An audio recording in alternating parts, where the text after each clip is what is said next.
2 நாளாகமம் 16ஆம் அதிகாரம். ஆசா அரசாண்ட 36ஆம் வருஷத்திலே இஸ்ரவேலின் ராஜாவாகிய பாஷா யூதாவுக்கு விரோதமாய் வந்து, ஒருவரும் யூதாவின் ராஜாவாகிய ஆசாவினிடத்தில் போக்கும் வரத்துமாய் இராதபடிக்கு ராமாவை கட்டினான்.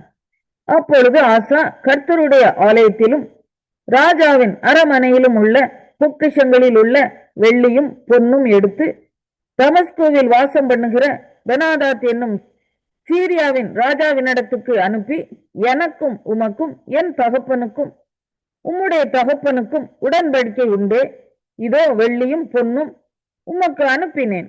இஸ்ரவேலின் ராஜாவாகிய பாஷா என்னை விட்டு விலகி போகும்படிக்கு நீர் வந்து அவனோட செய்த உடன்படிக்கையை தள்ளி போடும் என்று சொல்லி அனுப்பினான். பெனாதாத் ராஜாவாகிய ஆசாவுக்கு செவி கொடுத்து தனக்கு உண்டான சேனாபதிகளை இஸ்ரவேலின் பட்டணங்களுக்கு விரோதமாக அனுப்பினார். அவர்கள் ஈயோனையும் தானையும் ஆபேல் மாயீமையும் நப்தலி பட்டணங்களின் எல்லா பண்டக சாலைகளையும் முறிய அடித்தார்கள். இதை பாஷா கேட்டபோது ராமாவை கட்டுகிறதை நிறுத்தி தன் வேலையை விட்டு ஒளிந்தான். அப்பொழுது ராஜாவாகிய ஆசா யூதா அனைத்தையும் கூட்டிக் கொண்டு போய் பாஷா கட்டின ராமாவின் கற்களையும் அதன் மரங்களையும் எடுத்து வந்து அவைகளால் கேபாவையும் மிஸ்பாவையும் கட்டினான். அக்காலத்திலே ஞான திருஷ்டிக்காரனாகிய அனானி யூதாவின் ராஜாவாகிய ஆசாவின் இடத்தில் வந்து அவனை நோக்கி, நீர் உம்முடைய தேவனாகிய கர்த்தரை சார்ந்து கொள்ளாமல் சீரியாவின் ராஜாவை சார்ந்து கொண்டபடியினால் சீரியா ராஜாவின் இராணுவம் உமது கைக்கு தப்பி போயிற்று. மிகவும் ஏராளமான ரதங்களும் வீரரும் எத்தியோப்பியரும் லூபியரும் மகா சேனையாய் இருந்தவர்கள்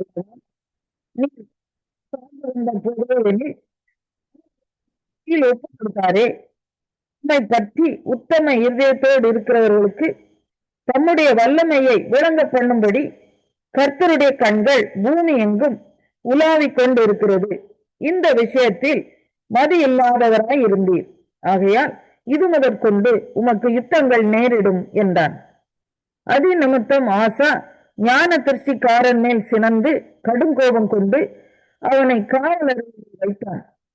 அதல்லாமலும் அக்காலத்தில் ஜனங்களுக்குள் சிலரை கொடூரமாய் நடத்திட்டான். ஆசாவின் ஆதியோடந்தமான நடவடிக்கைகளெல்லாம் யூதாவையும் இஸ்ரவேலையும் சேர்ந்த ராஜாக்களின் புஸ்தகத்தில் எழுதியிருக்கிறது. ஆசா அரசாண்ட 39ஆம் வருஷத்திலே தன் கால்களில் வியாதி கண்டு அவன் நோவு மிகவும் உக்கிரமாயிருந்தது. அவன் தன் வியாதியிலும் கர்த்தரை அல்ல பரிகாரிகளையே தேடினான். ஆசா தான் அரசாண்ட 41ஆம் வருஷத்தில் மரித்து தன் பிதாக்களோட நித்திரை அடைந்தான். தைல காரர்கள் செய்யப்பட்ட கந்த வர்க்கங்களினாலும் பரிமளங்களினாலும் நிறைந்த ஒரு மெத்தையின் மேல் அவனை வளர்த்தி அவனுக்காக வெகு திரளான கந்த வர்க்கங்களை கொளுத்தின பின்பு அவன் தாவீதின் நகரத்தில் தனக்கு வெட்டி வைத்திருந்த அவனுடைய கல்லறை. 2 நாளாகமம் 17ஆம் அதிகாரம். குமாரனாகிய யோசபாத் ராஜாவாகி இஸ்ரவேலுக்கு விரோதமாய் பலப்பட்டான். அவன் யூதாவின் அரணான பட்டணங்களிலெல்லாம் இராணுவத்தையும் யூதா தேசத்திலும் தன் தகப்பனாகிய ஆசா பிடித்த எப்ராயிமின் பட்டணங்களிலும் பாளையங்களையும் வைத்தான். கர்த்தர் யோசபாத்தோடு இருந்தார். அவன் பாகால்களை தேடாமல் தன் தகப்பனாகிய தாவீது முன் நாட்களில் நடந்த வழிகளில் நடந்து தன் தகப்பனுடைய தேவனை தேடி இஸ்ரவேலுடைய செய்கையின்படி நடவாமல் அவருடைய கற்பனைகளின்படி நடந்து கொண்டான். ஆகையால் கர்த்தர் அவன் கையில் ராஜபாரத்தை திடப்படுத்தினார். யூதா கோத்திரத்தார் எல்லாரும் யோசபாத்துக்கு காணிக்கைகளை கொண்டு வந்தார்கள்.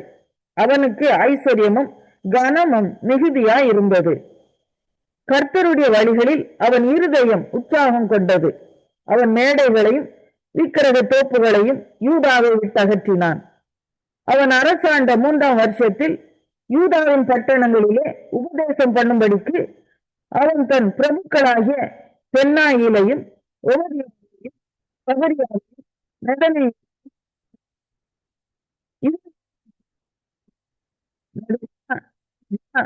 மிக்ககேல், செமிரமோத், யோனத்தான், அதோனியா, தொபியா, தோபத்தோனியா என்னும் 7 பேரையும் இவர்களோடு கூட ஆசாரியரான எலிஷமாவையும் யோராமையும் அனுப்பினான். இவர்கள் யூதாவிலே உபதேசித்து கர்த்தருடைய வேத புஸ்தகத்தை வைத்துக்கொண்டு யூதாவின் பட்டணங்களில் எல்லாம் திரிந்து ஜனங்களுக்கு போதித்தார்கள். யூதாவை சுற்றி இருக்கிற தேசங்களுடைய ராஜ்யங்களின் மேலெல்லாம் கர்த்தரால் உண்டான பயங்கரம் வந்ததினால் யோசபாத்தோடு யுத்தம் பண்ணாதிருந்தார்கள். பெலிஸ்தரிலும் சிலர் யோசபாத்துக்கு பகுதி பணத்தோடு கூட காணிக்கைகளையும் கொண்டு வந்தார்கள். அரபியரும் அவனுக்கு 7700 ஆட்டுக்கடாக்களையும் 7700 வெள்ளாட்டு கடாக்களையும் கொண்டு வந்தார்கள்.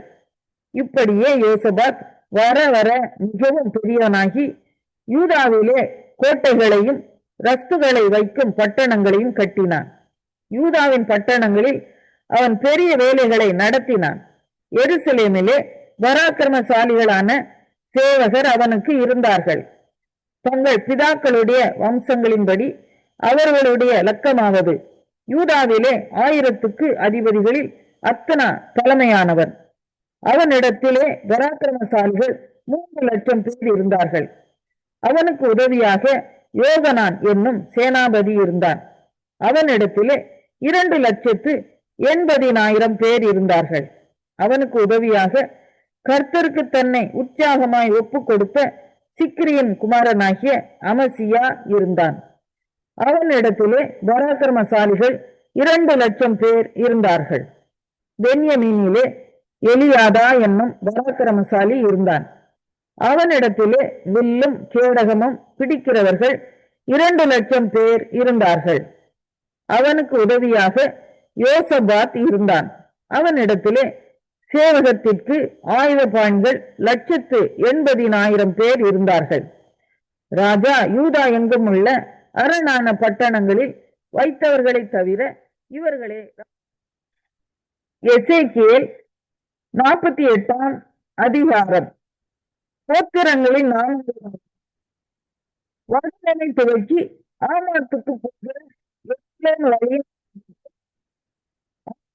ஏனானுக்கும் அருகே இருக்கிற தமஸ்குவின் எல்லைக்கும் உள்ளாக திசை துவக்கி மேற்திசை மட்டும் தானுக்கு ஒரு பங்கும், தானின் எல்லை அருகே கீழ்த்திசை துவக்கி மேற்திசை மட்டும் ஆசேருக்கு ஒரு பங்கும், ஆசேரின் எல்லை அருகே கீழ்த்திசை துவக்கி மேற்திசை மட்டும் நப்தலிக்கு ஒரு பங்கும், நப்தலியின் எல்லை அருகே கீழ்த்திசை துவக்கி மேற்திசை மட்டும் மனாசேக்கு ஒரு பங்கும், மனாசேயின் எல்லை அருகே கீழ்த்திசை துவக்கி மேற்திசை மட்டும் எப்ராஹீமுக்கு ஒரு பங்கும், எப்ராஹீமின் எல்லை அருகே கீழ்த்திசை துவக்கி மேற்திசை மட்டும் ரூபேனுக்கு ஒரு பங்கும், ரூபேனின் கீழ்த்திசை துவக்கி மேற்திசை மட்டும் யூதாவுக்கு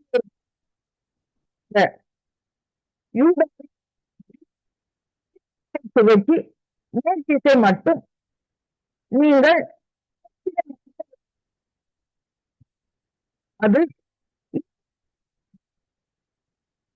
திசை துவக்கி மேற்திசை மட்டும் இருக்கிற பங்குகளில் ஒவ்வொன்றுக்கும் சரியான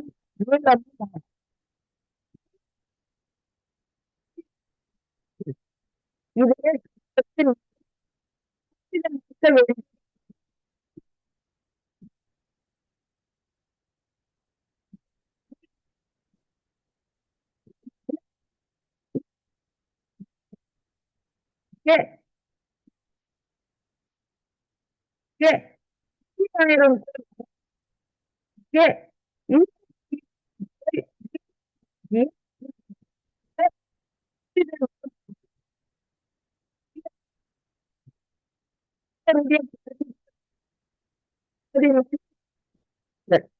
இஸ்ரவேல் புத்திரர் வழி தப்பி போகையில் லேவியர் வழி தப்பி போனது போல வழி தப்பி போகாமல் என் காவலை காத்து கொண்ட சாதோக்கின் புத்திரராகிய பரிசுத்தமாக்கப்பட்ட ஆசாரியர்களுக்கு அது உரியதாகும். அப்படியே தேசத்தில் அற்புதமாக்கப்படுகிறதிலே மகா பரிசுத்தமான பங்கு அவர்களுக்கு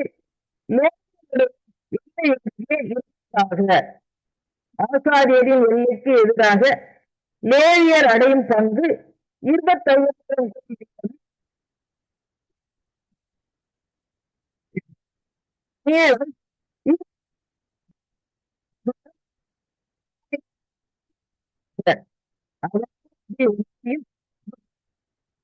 தேசத்தின் முதல் விளைவை அது கர்த்தருக்கு பரிசுத்தமானது. 25,000 கோலுக்கு எதிராக அகலத்தில் மீதியாய் இருக்கும் 5,000 கோலோ என்றால் பரிசுத்தமாய்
இஸ்ரவேலின் சகல கோத்திரங்களிலும்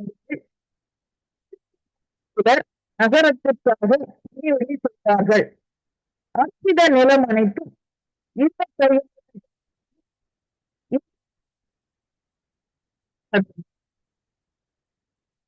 ஆணி உட்பட இந்த பரிசுத்த அற்பித நிலம் சதுரமாய் இருக்க வேண்டும். அற்பித நிலத்துக்கும் நகரத்தின் காணிக்கும் இந்த புறத்திலும் அந்த புறத்திலும் அற்பித நிலத்தினுடைய 25,000 கோலின் முன்பாக கிழக்கு எல்லை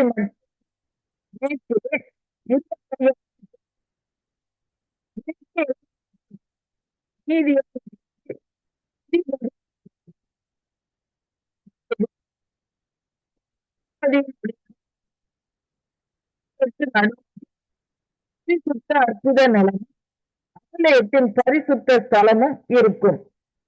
அதிபதியினுடையதற்கு நடுவே இருக்கும் லேவியரின் காணி துவக்கியும் நகரத்தின் காணி துவக்கியும் யூதாவின் எல்லைக்கும் பென்யமீனின் எல்லைக்கும் நடுவே இருக்கிறது அதிபதியினுடையது. மற்ற கோத்திரங்களுக்கு உண்டாகும் பங்குகளாகும்.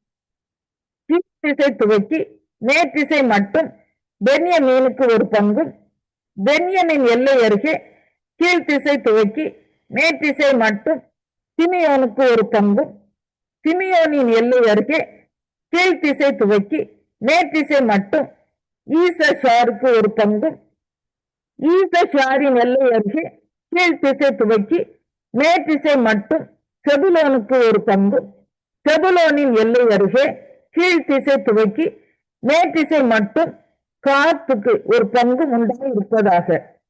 காத்தின் எல்லை அருகே தென்மூலை ஆகிய தெற்கு எல்லை தாமார் துவக்கி காதேசில் உள்ள சண்டை மூட்டுதலின் தண்ணீர்கள் மட்டாகவும் புதிய சமுத்திர மட்டாகும்படி இதுவே நீங்கள் இஸ்ரவேல் கோத்திரங்களுக்கு சீட்டு போட்டு பங்கிடும் தேசம். இவைகளே அவர்களின் பங்குகள் என்று கர்த்தராகிய ஆண்டவர்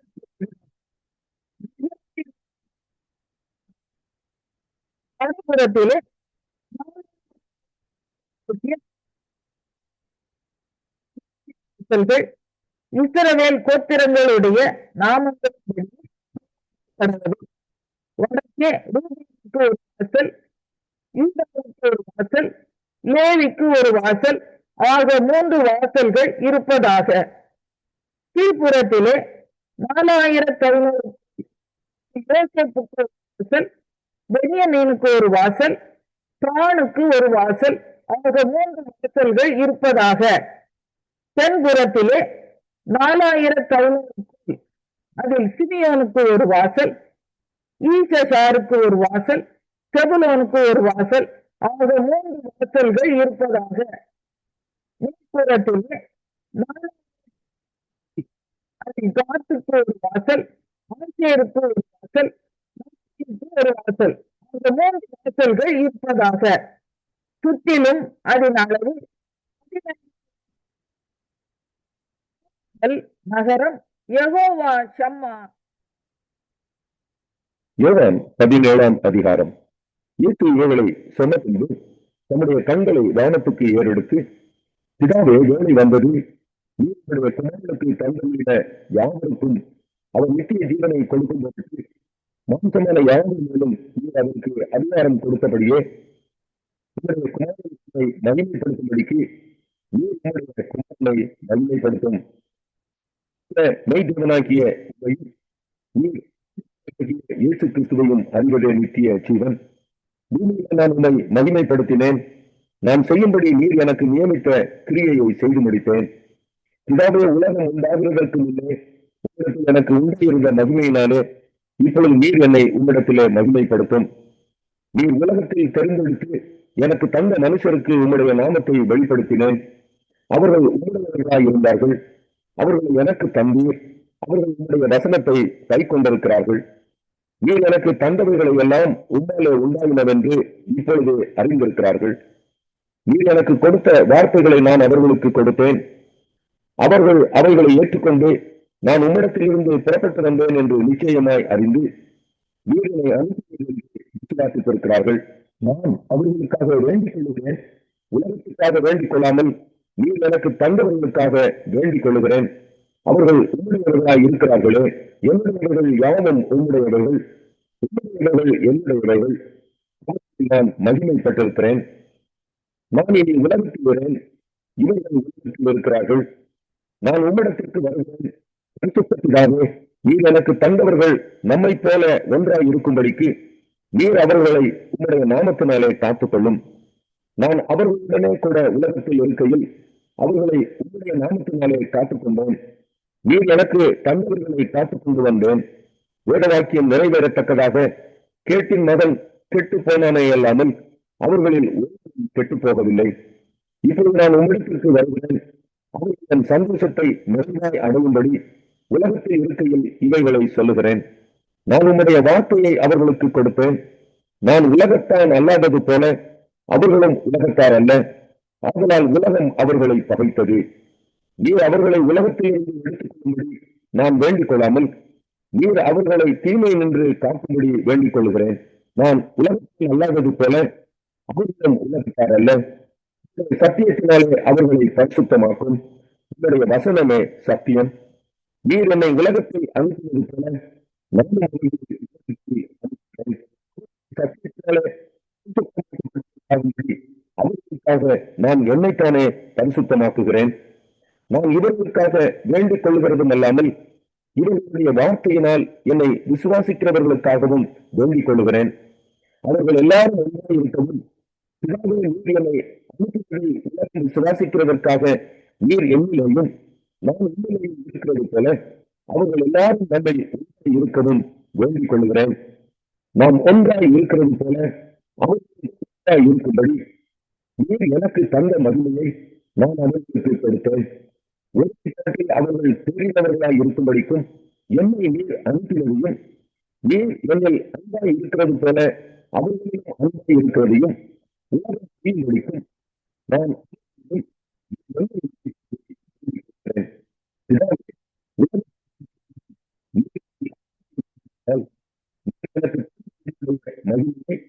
நீர் எனக்கு தந்தைகள் வரும்படியாக நான் எங்கே இருக்கின்ற அங்கே அவர்களுக்கு இருக்க விரும்புகிறேன்.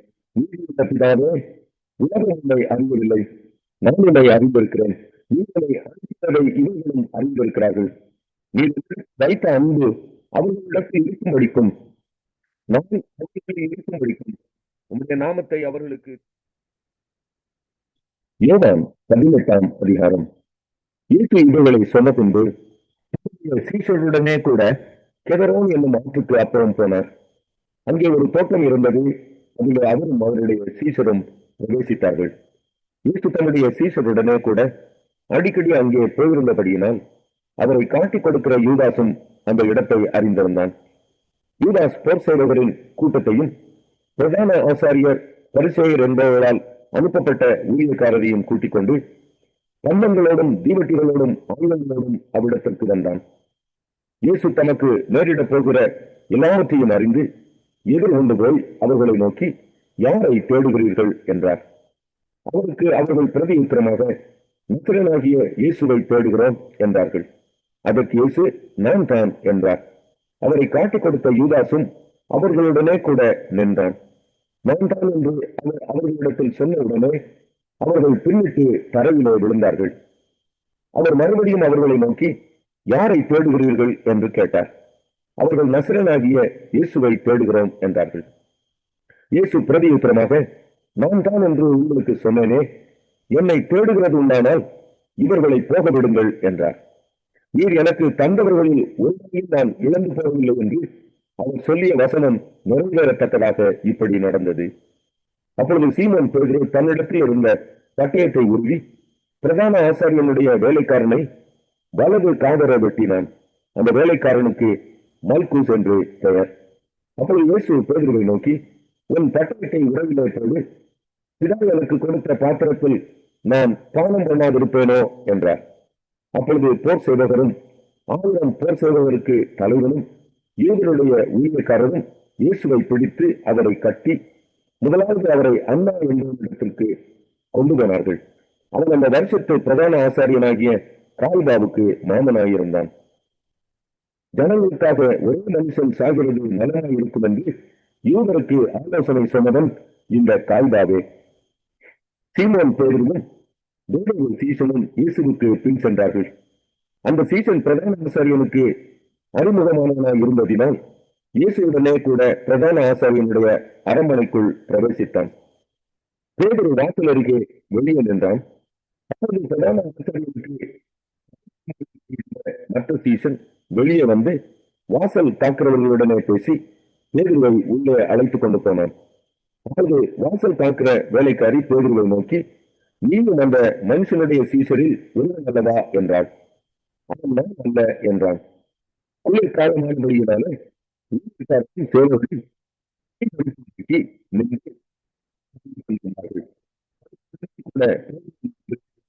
காய்ந்து கொண்டிருந்தான். அவருடைய சீசரை குறித்தும் குறித்தும் விசாரித்தான். இயேசு அவனுக்கு பிரதியுத்தரமாக, நான் வெளியரங்கமாய் உலகத்துடனே பேசினேன். ஜன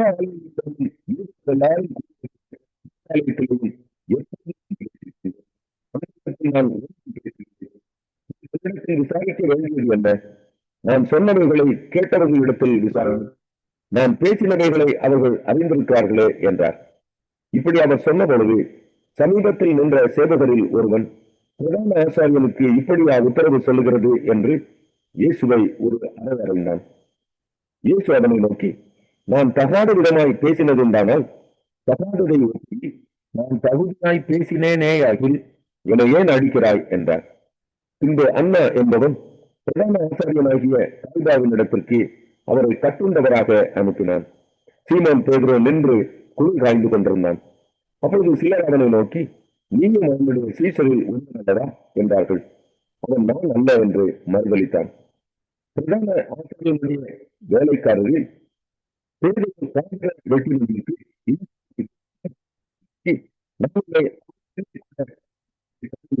என்றான். அப்போது பேதுரு மறுபடியும் மறுதளித்தான். உடனே சேவல் கூவிற்று. அவர்கள் கால்பாவின் இடத்திலிருந்து இயேசுவை தேசாதிபதியின் அரண்மனைக்கு கொண்டு போனார்கள். அப்பொழுது விடியற்காலமாய் இருந்தது. தீட்டுப்படாமல் பஸ்காவை புசிக்கத்தக்கதாக அவர்கள் தேசாதிபதியின் அரண்மனைக்குள் பிரவேசியாதிருந்தார்கள். ஆதலால் பிலாத்து அவர்களிடத்தில் வெளியே வந்து, இந்த மனுஷன் மேல் என்ன குற்றம் சாட்டுகிறீர்கள் என்றான். அவர்கள் அவனுக்கு பிரதியுத்தரமாக, இவன் குற்றவாளியாய் இராவிட்டால் இவனை உம்மிடத்தில் ஒப்புக் கொடுக்க மாட்டோம் என்றார்கள். அப்பொழுது பிலாத்து அவர்களை நோக்கி, இவனை நீங்களே கொண்டு போய் உங்கள் நியாய பிரமாணத்தின்படி நியாயம் தீருங்கள் என்றான். அதற்கு யூதர்கள், மரண ஆக்கினை செய்ய உங்களுக்கு அதிகாரம் இல்லை என்றார்கள். தாம் இன்னும் விதமான மரணமாய் மறிக்கப் போகிறார் என்பதை குறித்து இயேசு குறிப்பாக சொல்லியிருந்த வார்த்தை நிறைவேறத்தக்கதாக இப்படி சொன்னார்கள். அப்பொழுது பிலாத்து மறுபடியும் அரண்மனைக்குள் பிரவேசித்து இயேசுவை அழைத்து, நீ யூதருடைய ராஜாவா என்று கேட்டான். இயேசு அவனுக்கு பிரதி உத்தரமாக, நீ இப்படி சொல்லுகிறீரோ அல்லது மற்றவர்கள் என்னை குறித்து இப்படி உனக்கு சொன்னார்களோ என்றார். பிலாத்து பிரதி உத்தரமாக, நான் யூதனா? உன் ஜனங்களும் பிரதான ஆசாரியரும் உன்னை என்னிடத்தில் ஒப்புக் கொடுத்தார்கள், நீ என்ன செய்தாய் என்றான். இயேசு பிரதி உத்தரமாக, என் ராஜ்யம் இவ்வுலகத்துக்குரியதல்ல. என் ராஜ்யம் இவ்வுலகத்துக்குரியதானால் நான் யூதரிடத்தில் ஒப்புக் கொடுக்கப்படாதபடிக்கு என் ஊழியக்காரர் ஓடி இருப்பார்களே, இப்படி இருக்க என் ராஜ்யம் இவ்விடத்திற்குரியதல்ல என்றார். அப்பொழுது பிலாத்து அவரை நோக்கி, அப்படியானால் நீ ராஜாவோ என்றான். இயேசு பிரதியுத்தரமாக, நீர் சொல்லுகிறபடி நான் ராஜாதான். சத்தியத்தை குறித்து சாட்சி கொடுக்க நான் பிறந்தேன். இதற்காகவே இந்த உலகத்தில் வந்தேன். சத்தியவான் எவனும் என் சத்தம் கேட்கிறான் என்றார். அதற்கு பிலாத்து, சத்தியமாவது என்ன என்றான். மறுபடியும் அவன் யூதர்களிடத்தில் வெளியே வந்து, நான் அவரிடத்தில் பண்டிகையில் நான் விடுதலை பண்ணுகிற வழக்கம் இல்லை. ஆகையால் யூதருடைய ராஜாவை நான் உங்களுக்காக விடுதலை பண்ண உங்களுக்கு மனதுண்டா என்றான். அப்பொழுது அவர்கள் எல்லாரும், இவனை அல்ல, பரபாசை விடுதலை பண்ண வேண்டும் என்று மறுபடியும் சத்தமிட்டார்கள். அந்த பரபாஸ் என்பவன் கள்ளனாயிருந்தான்.